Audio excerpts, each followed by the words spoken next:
오늘 말씀은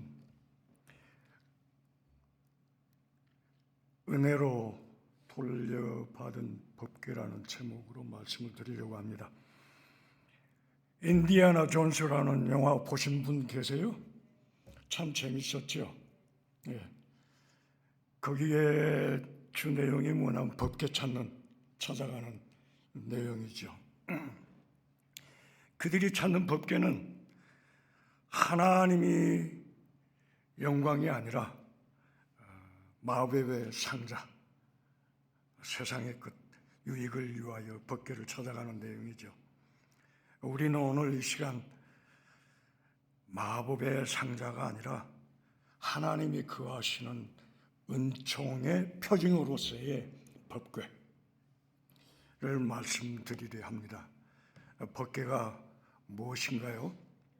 언약궤라고 하기도 하고 주 여호와의 궤라고도 합니다. 그 안에는 십계명의 두 돌판과 만나 항아리, 아론의 지팡이가 들어있는 이스라엘을 인도하시는 하나님의 임재를 상징하는 궤예요. 그런데 법궤가 없어질 것을 성경은 이미 예언하셨어요. 나 여호와가 말하노라, 너희가 이 땅에서 번성하여 많아질 때에는 사람이 여호와의 언약궤를 다시는 말하지 아니할 것이요, 생각지 아니할 것이요, 찾지 아니할 것이요, 만들지 아니할 것이라고 예레미야서에서 이미 하나님이 말씀하셨어요. 그런데 제일 나중에 이제 말씀드리자면은 법궤는 없어졌지만은 새로운 법궤를 우리에게 주신 사실이 있어요. 오늘 본문은 구약시대 때 법궤를 블레셋 군대에게 뺏겨버린 이야기예요. 그런데 그 뺏겨버린 법궤를 다시 찾는 그런 과정을 이야기합니다. 사무엘상 4장 3절 4절을 보면은 백성이 진으로 돌아오매 이스라엘 장로들이 가로되 여호와께서 어찌하여 우리로 오늘 블레셋 사람 중에서 패하게 하셨는고, 여호와의 궤를 실로에서 우리에게 가져다가 우리 중에 있게 하여 그것으로 우리를 우리 원수들의 손에서 구원하게 하자 하니, 이에 백성이 실로에 보내어 그룹 사이에 계신 만군의 여호와의 언약궤를 거기서 가져왔고, 블레셋하고 이스라엘 백성이 싸우다가 패하니까, 많은 사람이 죽으니까 법궤를 가져오면은, 하나님의 임재하시는 법궤, 그걸 가져오면은 우리가 다시 이길 수 있다, 이렇게 믿고 전쟁터에 법궤를 가져왔다가 법궤를 도리어 뺏겨버리는 일이 벌어졌죠. 그때나 지금이나 사람들이 생각하는 게 다를 거가 없어요. 그때 이스라엘 백성들은 하나님을 법궤 속에만 계시는 하나님, 지금도 어떤 사람들은요, 하나님은 교회에만 계시는 줄 알아요. 아니, 계시는 게 아니라 있는 줄만 알아요. 또 어떤 사람들은 하나님은 교회 자체가 하나님이신 걸로 그렇게 알고 있어요. 그래서 교회만 다니면 신앙생활 잘하는 것으로 착각하고 있는 사람도 많아요. 근데 그걸 착각으로 생각 안 하고 당연한 걸로. 뿐만 아니라 어떤 사람들은 하나님을 자기 머릿속에 가다 놓고 있는 분들이 있어요. 자기들이 생각하는 사랑은 하나님의 사랑을 자기가 생각하는 그 사랑의 범주 안에 있는 사랑으로 해석하려고 하고, 자연과 그 자연을 만드신 하나님마저 과학적으로, 인문학적으로 해석하려고 하는 사람들도 많이 존재해요. 전지전능하시고 광대하시고 우주에 편재하신 하나님이심을 인정하지 않고 내가 생각하는 하나님, 내 머릿속에 있는 하나님, 그것만 인정하려고 하는 그런 사람들. 본문 6장 1절을 보면요, 법궤가 블레셋에 있던 기간이 7달이라고 합니다. 사실 블레셋 사람들에게는 필요 없는 성물이죠. 성물. 그런데 왜 그들이 7개월이나 법궤를 가지고 있었을까요? 아마도 그들은 지금까지 전쟁터에서 얻은 전리품 중에서 가장 귀중한, 값 있는, 자랑할 만한 전리품이라고 생각해서 전시하려고, 오랫동안 전시하려고 했을 거예요. 왜냐하면 그들 생각으로는 이스라엘의 신을 포로로 자기 신 앞에 놓아둘 수가 있음으로 말미암아 자기들이 섬기는 다곤 신전을 자랑스럽게 만들려고 은합궤를 아스돗의 다곤 신전에다가 놓았는데 첫날 아침에 일어나서 보니까 다곤 신전이 어떻게 됐다고요? 엎드려 뻗어졌대요. 그 두 번째 날에는 목이 부러지고 두 손이 잘려지는 다곤 신상을, 문지방에 걸쳐 있는 다곤 신상을 보게 된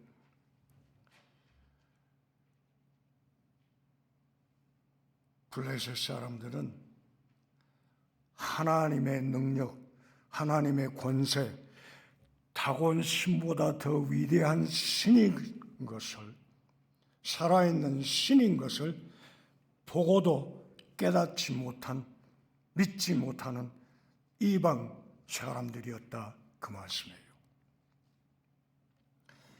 하나님은요, 다곤 신상에 갇혀 있으셨지만은 하나님의 그 능력으로 말미암아 블레셋 사람들에게 독종으로 살아계신 하나님이 역사하심을 보여주고 있었고, 많은 사람들이 독종으로 죽게 하셨어요. 그래서 블레셋 사람들은 어떻게 합니까? 법궤를 가드로도 올려보고 옮겨보고 에그론으로도 법궤를 옮겨봤어요. 그런데 가는 곳마다 그곳에서 똑같은 재앙이 발생된 놀라운 역사가 성경은 이야기하고 있어요. 그런데 그 사람들은 어떻게 생각하느냐? 이스라엘의 신들이 주는 재앙이라고 믿고 싶은 생각이 1도 없는 거예요. 우연일 것이다. 우연히 이런 사고들이, 재앙들이 발생됐다, 그렇게 믿고 싶은 거예요.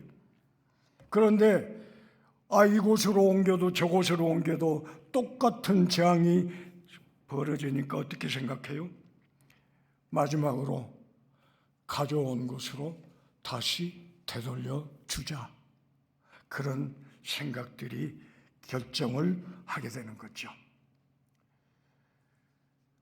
오늘 말씀은 뺏어온 법궤를 다시 이스라엘에게 돌려주는 그 과정을 통해서 우리 삶의 중심이요 근원이신 하나님을 예배하는 것, 하나님의 법궤를 우리가 가지고 있는 것이 얼마나 중요한가, 그것을 함께 나누고자 합니다.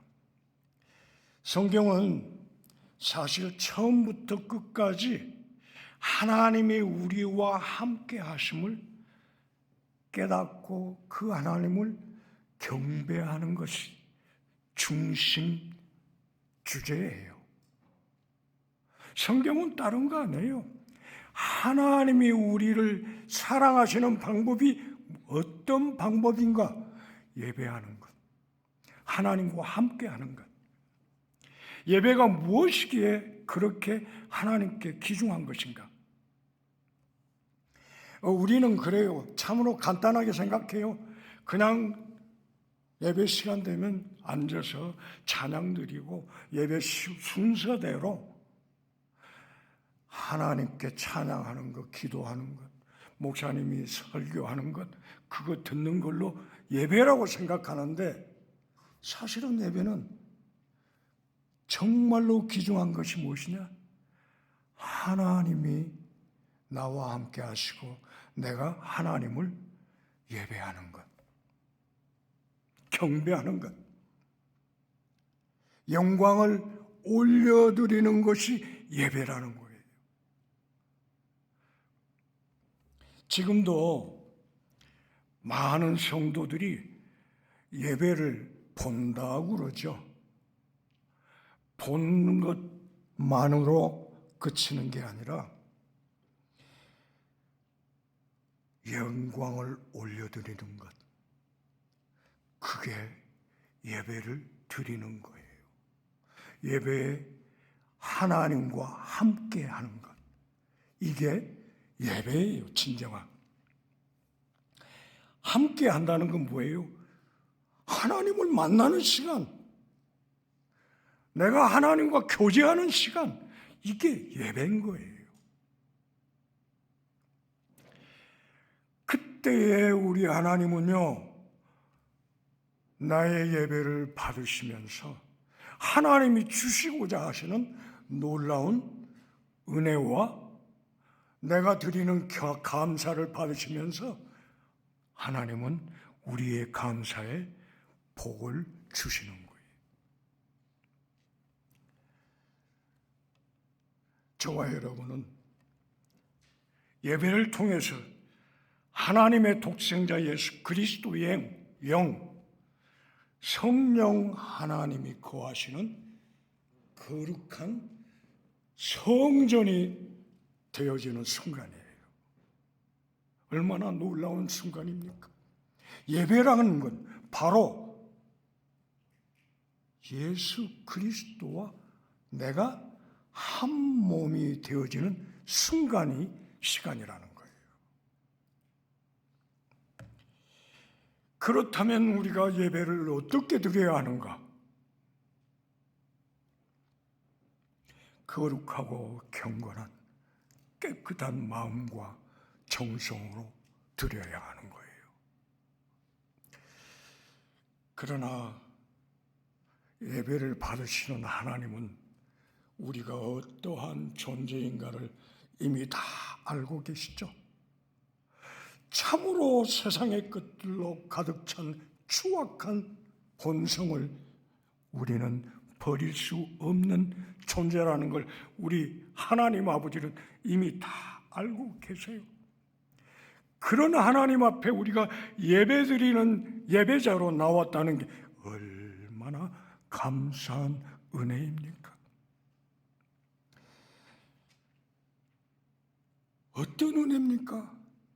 하나님은 우리가 악하고 어리석어서 연약해서 늘 실패하고 범죄하는 목이 곧은 마음이 굳게 닫혀져 있는 고든 자인 자를 다 아시면서도 예배를 통해서 하나님이 보듬어 주시고 안아주시고 껴안아 주신다는 거예요.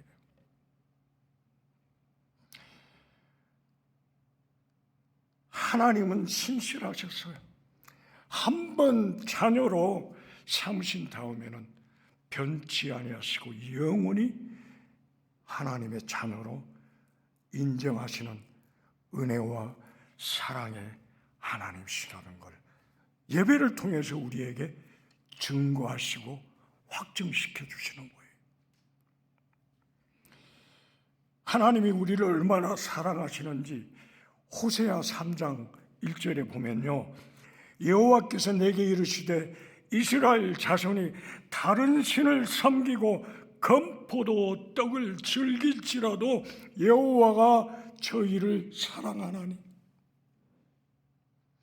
우리가 참으로 하나님 보시기에 악하고 떨어져 있다 할지라도 하나님은 우리를 여전히 사랑하신대.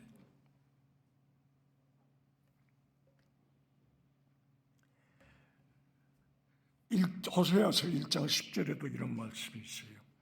저희에게 이르기를 너희는 내 백성이 아니라 한 그곳에서 저희에게 이르기를 너희는 사신 하나님의 자녀라 할 것이라.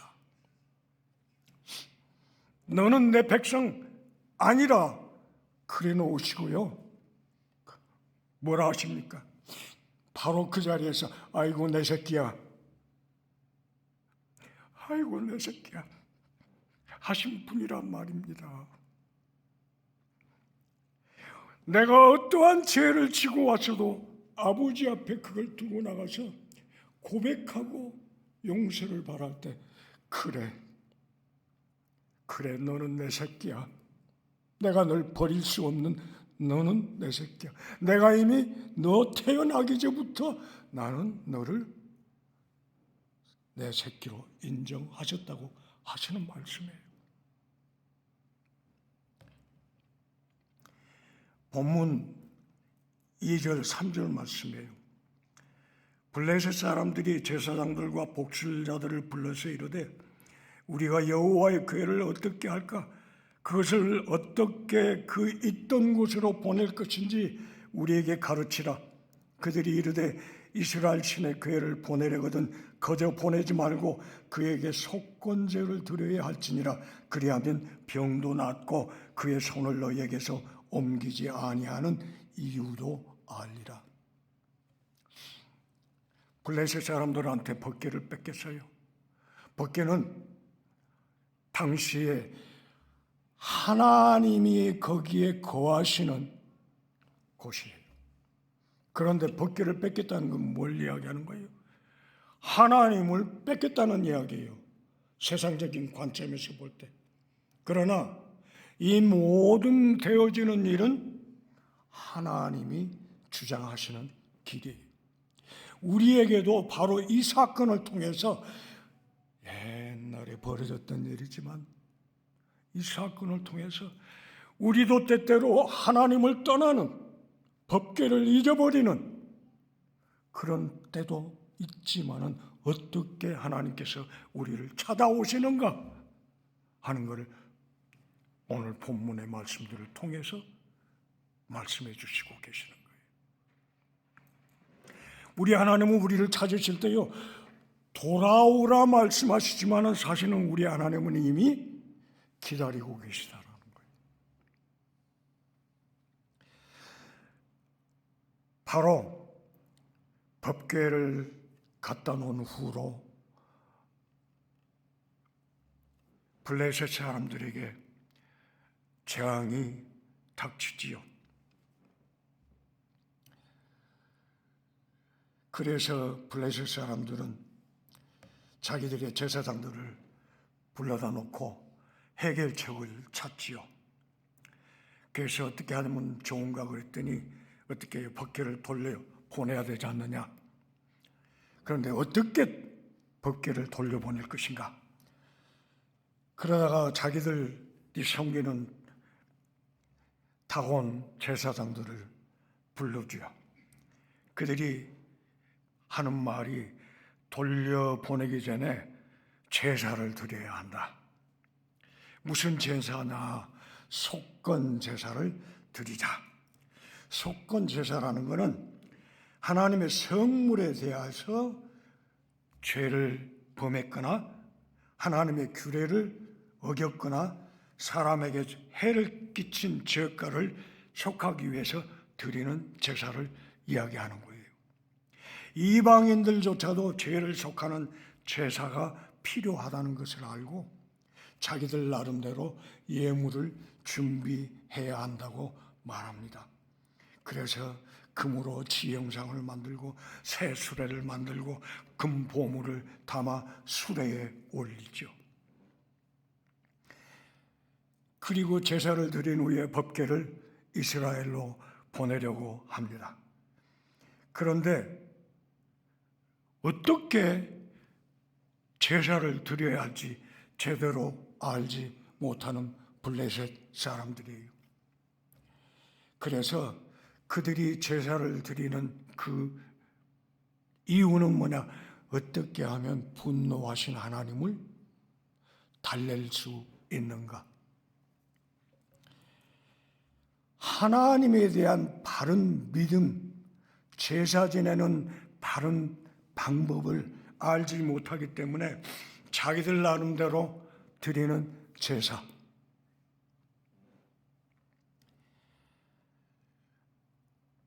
하나님에 대한 믿음은 바른 신앙이 있어야 돼요. 자신들의 영성이나 종교성만으로 하나님의 뜻을 해석하는 사람들은 도리어 하나님의 뜻을 왜곡하는 경우들이 얼마나 많습니까? 사람이 중심되는 신앙, 욕심이 세상의 걱정거리가 중심되는 신앙, 세상의 지식과 경험과 상식이 아니라 하나님의 원하시는 방법으로만 우리는 예배드려야 하는 거예요. 그런데 세상은 예배드리는 방식이 그런 방식이 아니라 사람들이 즐거워하는 방식으로 예배드리는 때가 곳이 얼마나 많아지고 있는지 몰라요.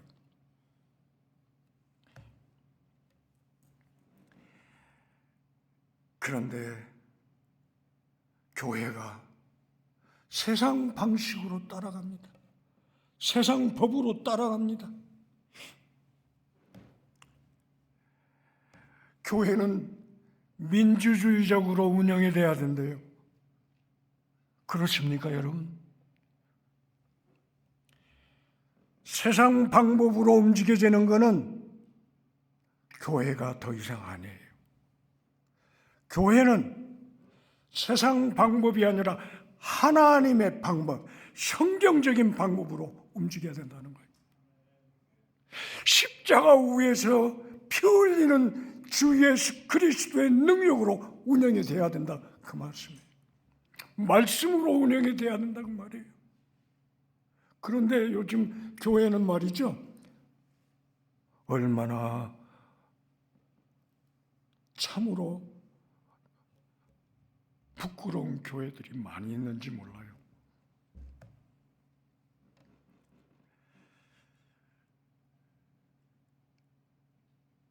우리 하나님은 이 사실을 얼마나 마음 안타까워 하시는지 몰라요. 블레셋 사람들을 보십시다. 하나님이 자기들의 다곤신을 동광매시고 독종으로 심판하시고 역사하셨음을 몸소 보고 겪어놓고도 하나님을 진정으로 알고 믿고 섬기지 아니하는 영적 어두움에 쌓인 사람들이라는 거예요. 오늘날 스스로 지혜 있다 하는 사람들은 심지어 이렇게까지 이야기합니다. 신은 처음부터 없었거나 지금은 죽고 없다. 사실은 오늘 이야기하는 사람까지 있어요. 신은 없다, 죽었다.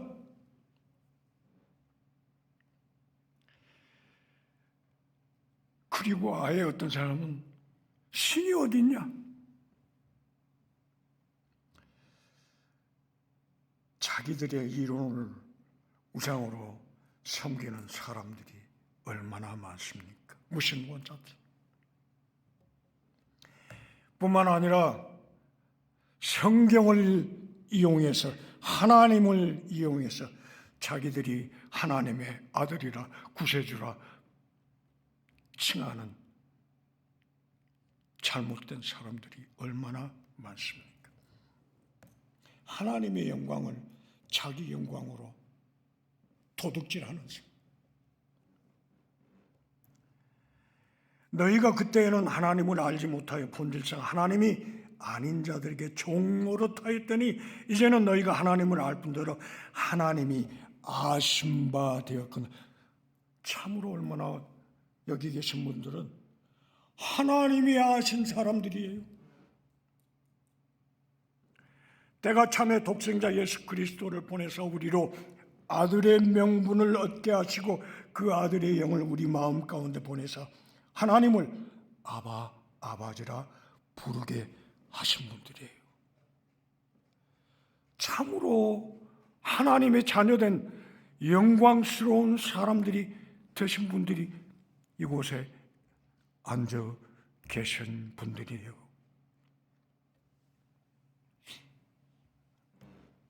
천지를 지으시고 전지전능하신 하나님을 그래서 우리는 아바, 아버지라고 부르게 하나님이 우리에게 은혜 주신 거예요. 아바, 아버지, 자녀되게 하셨으니 하나님이 주시는 사랑을 받는 사람들이 됐다 그 말이에요. 육신의 부모에게서 받는 사랑도 귀중하지만은 나를 지으신 태초의 하나님 아버지께서 나를 자녀로 삼아주시고 당신을 아버지라 부르게 하신 놀라우신 영광스러운 몸들이 되신 여러분이 신분이 바뀌었어요. 신분이 무엇 때문에요?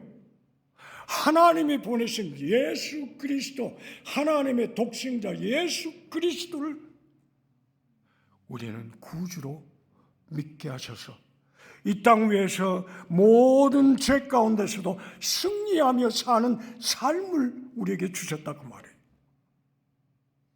죄가 무섭냐고요? 마귀가 무섭냐고요? 아니에요. 우리에게는 누가 계세요? 나를 보호해 주시는 예수 그리스도 영이신 성령 하나님이 나와 항상 함께 계시는 분이신 존재가 되었다 그 말이에요.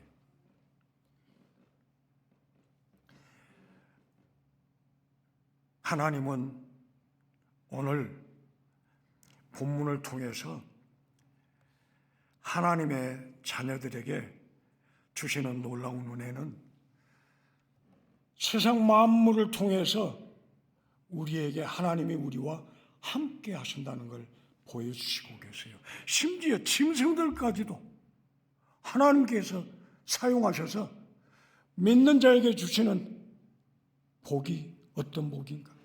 바로 본문에서 소두를 사용해서 섭리하시는 하나님의 손길을 보게 하시잖아요. 멍에를 한 번도 메어보지 아니한 송아지를 낳은 어미소들을 하나님이 사용하시는데요. 새끼 송아지들은 집에다가 따로 놓아두고 그 어미소 2마리로 새로 만든 수레를 끌고 가게 합니다. 이 방법은 하나님이 명령하신 방법이 아니죠. 법궤는 해달가죽과 순청석 보자기로 덮은 후 채로 메고 운반을 이동을 해야 되지요. 그런데 그 성경 하나님의 백성들이 아니니까 모르니까 어떻게 해요? 자기들의 방식대로 법궤를 움직여 가는 겁니다. 뺏은 법궤를 전염병 때문에 이스라엘 백성들에게 다시 돌려줘야 되는데 법궤를 움직이는 방법이 자기들 방법대로 옮기는 겁니다.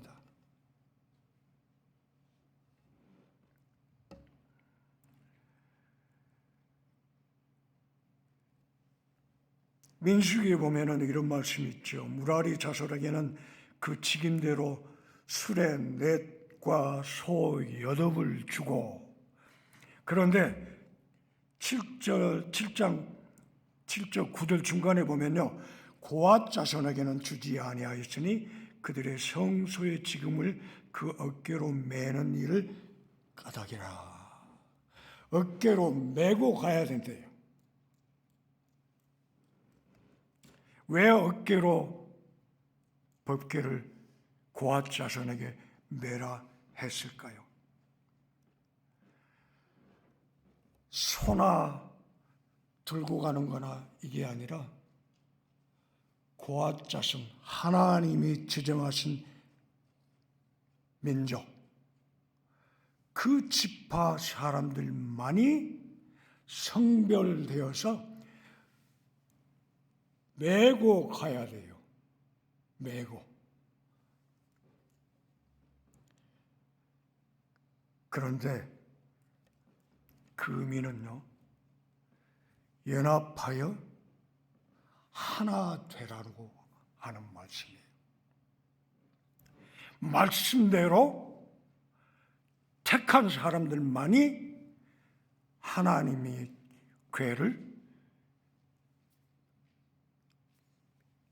움직일 수 있는 특권을 주셨다는 이야기예요. 하나님의 일을 할 때는 편하고 쉽게 하려 하지 말고 지정된 말씀대로 합당하게 일하라는 거예요. 우리는 교회 일을 할 때 하나님의 일이라고 생각 안 해요. 대부분의 사람들이. 교회 일을 할 때 목사님이 시켜서 내가 순서를 맡아서 이렇게 생각해요.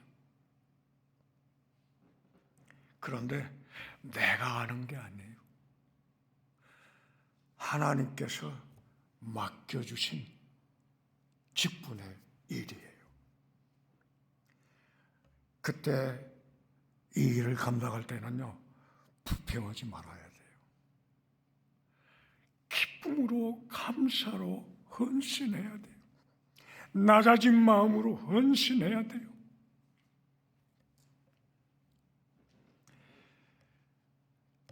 소에게 멍에를 지우는 것이 쉽지 않답니다. 첫 번째 멍에를 지울 때는. 왜냐, 멍에가 무겁잖아요. 그러고 평소에 안 메어보던 그 짐을 늘 메어야 되니까 멍에 지우는 게 쉽지 않답니다. 그 얼마나 쓰리고 아파요. 무겁기도 하고. 특별히 새끼를 금방 낳은 어미소는, 암놈은 얼마나 힘들겠어요. 절대로 새끼소를 금방 낳은 어미소는 떠나지 않는답니다. 그게 어미소의 본능이래요. 7일 동안은 그래서 어미와 새끼 송아지를 항상 같이 놔둔대요. 그런데 오늘 본문을 보니까요, 금방 난 송아지를 놔두고 어미소 2마리를 끄집어 마차를 매게 한 거예요. 블레셋 사람들은 그걸 이용을 한 거예요. 만약에 이 암송아지 2마리들이 수레를 어디로 끌고 가는가? 새끼들이 있는 곳으로 끌고 가는가? 아니면은 이스라엘을 향하여 가는가?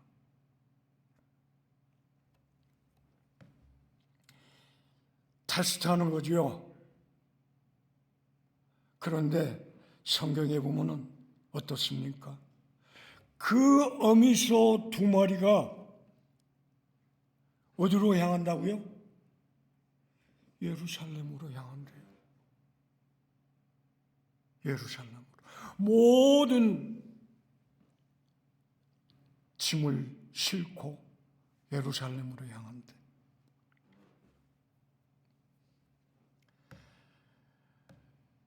슬피 울면서도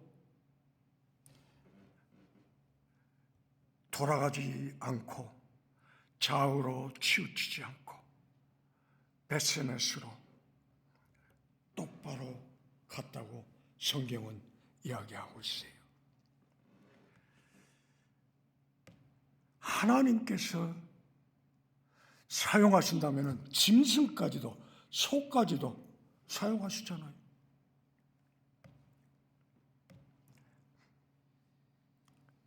저는 가끔 이 부분을 생각할 때마다 울면서 걸어가는 어미소들을 상상해 봅니다. 여러분은 어떤 생각이 드시는지 모르겠지만은 우리 역시 우리 인생길에서 울면서 꼭 가야 했던 길이 있었죠. 가기 참으로 싫고 어려운 길이었는데 예수님이 불러주셨던 그 길. 좁은 문으로 들어가야만 했던 때. 바로 우리 주님은 우리에게 고난 가운데 있을지라도 바로 그때 주님이 부르는 그 길로 오라는 말씀. 믿음의 길로 바르게 가라는 말씀이에요. 이스라엘 백성들이 추수하다가 수레가 오는 것을 보았습니다. 법궤가 돌아왔어요. 너무나 기뻤습니다. 그래서 그 수레를 부수고 어미소들을 잡아 번제물로 드리고 제사를 드립니다. 그런데 베스메스 이스라엘 백성들도 실수해요. 제사 때는 어떤 소를 드려야 돼요? 숫소를 드려야 돼요. 암소는 안 잡습니다. 성경에 보면 숫소를 드리라고 그래요. 근데 이스라엘 백성들도 두 암소를 잡아서 제사를 드리죠. 흠없는 수소만 잡아야 돼요.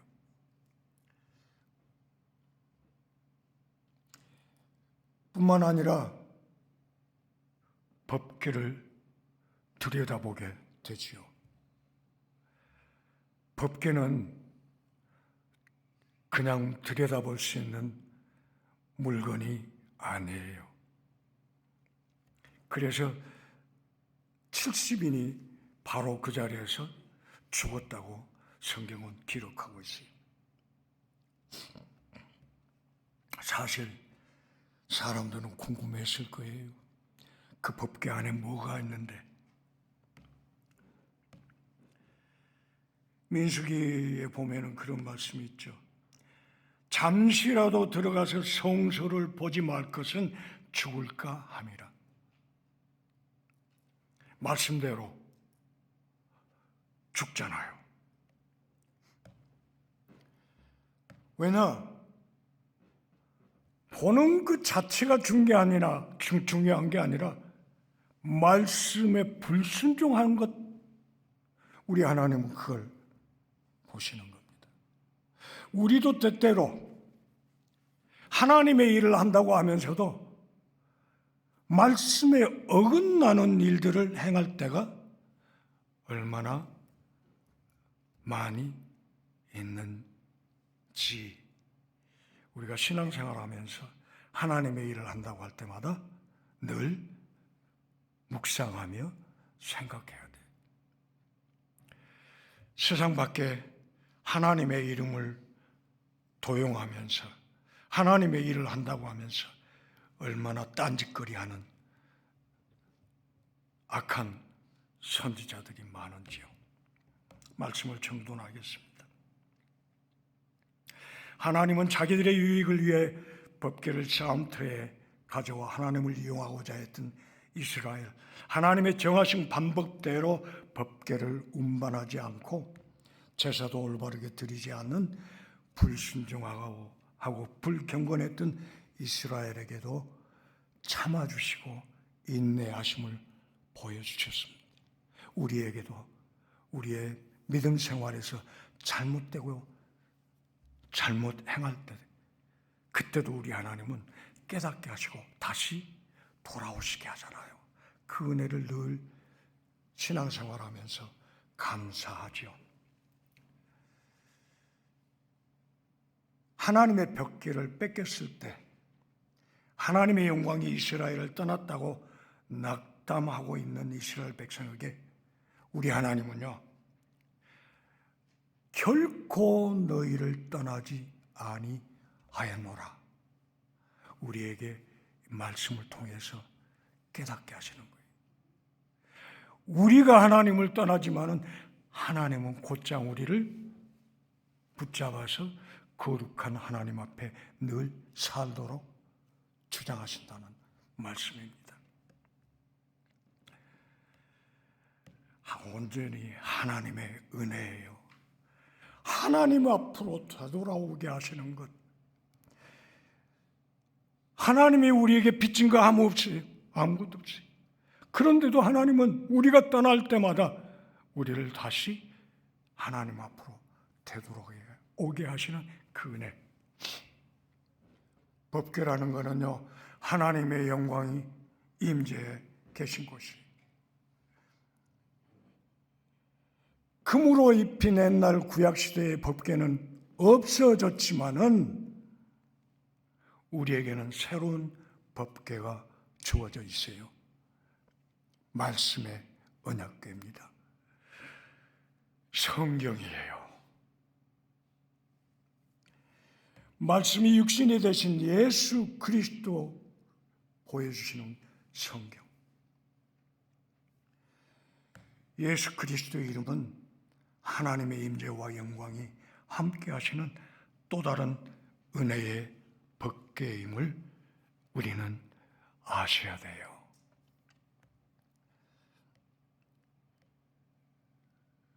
바로 그 하나님을 경배하는 곳, 예수 그리스도 이름으로 경배하는 곳, 교회가 바로 현대의 법궤입니다. 마태복음에 보면 이런 말씀이 있죠. 두세 사람이 내 이름으로 모인 곳에는 나도 그들 중에 있느니라. 우리 몸을 하나님이 기뻐하시는 거룩한 산 제사로 드리라. 이는 너희의 드릴 영적 예배니라. 우리 자신도 우리 자신을 제물로 드려야 합니다. 이것이 바로 예배라 하십니다.